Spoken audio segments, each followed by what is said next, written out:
I'm Matt with eTrailer. Today we're talking about the Saris Edge Bike Rack on the back of our 2016 Cadillac SRX.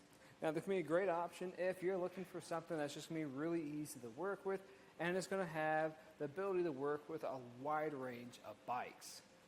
But first, let's see how our bike is looking on the back of our vehicle. So right now, this rack is sitting far back enough where even if you're on some really bumpy roads and this is moving around, it's not going to make contact with anything, and part of that's due to this having a really good hold too. Now we're not going to have enough space to open up that lift gate, so I'll have to tilt this back. When I do that, I'm going to have this lever on the back end. Typically you'll just grab this and lift up a little bit. When you pull it all the way back, you'll hear a click, and it'll drop down.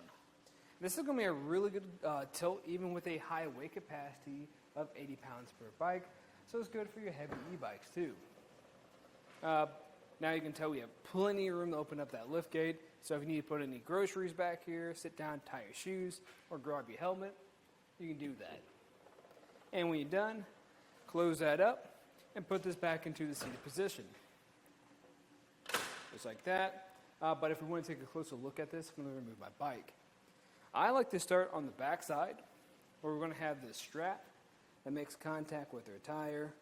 Just press this button or release.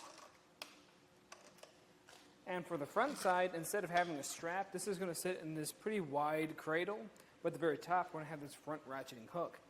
What I like about this system is when I press this button, release, I lift up, it will retract back down. That's what makes this super easy to work with. So when I lift up, pull it away, bring it over here, it's already in the stored position. And from here, you just lift up on the bike and then take it off for a ride. And you'll notice on that rear strap,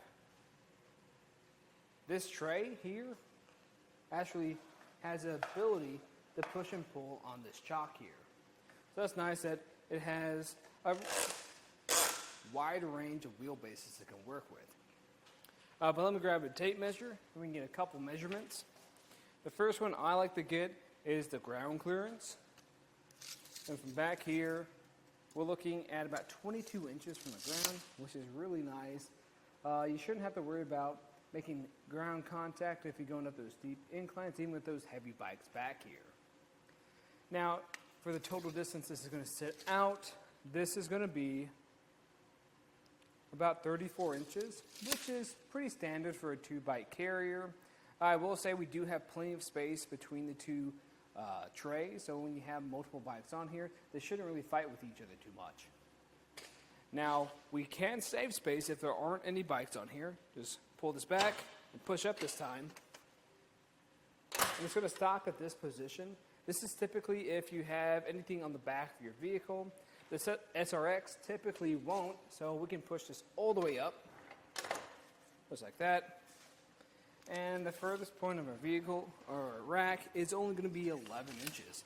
So this is going to be pretty compact. Now in this position we are going to block a few things. So if you look back here, we are going to be blocking our license plate pretty much completely and your backup camera. So I would recommend not relying on that.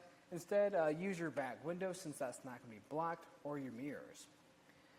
And when it comes to your taillights, they're going to be just partially obstructed, but if you're making any type of stops or turns, people will be able to see them still. Now for the way this is going to install, we're going to have this 2-inch shank, and this is going to go into your 2-inch hitch receiver. We're then going to have a pin that goes through and connects to this lock core here. That's going to give you some extra security so no one can take your rack. And this is going to have a pretty good hold in here.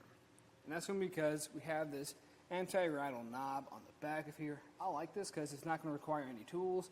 You just turn it and it tightens down. It's going to help reduce road noise when you're driving around. Now, in my opinion, I think this is going to be a solid option if you are looking for something, like I said, that's going to work with a wide range of bikes, and it's just really easy to use.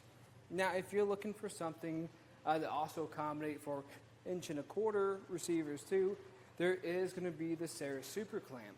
It's a pretty similar design to this, and it's going to have that ratcheting hook like this one that retracts when you let go of it. So very similar in that design. I will say it is going to have a lighter weight capacity, and it doesn't feel as smooth as this one we have right here. But of course, if you guys have any other questions, let us know here at eTrailer. And again, I'm Matt, and thanks for watching.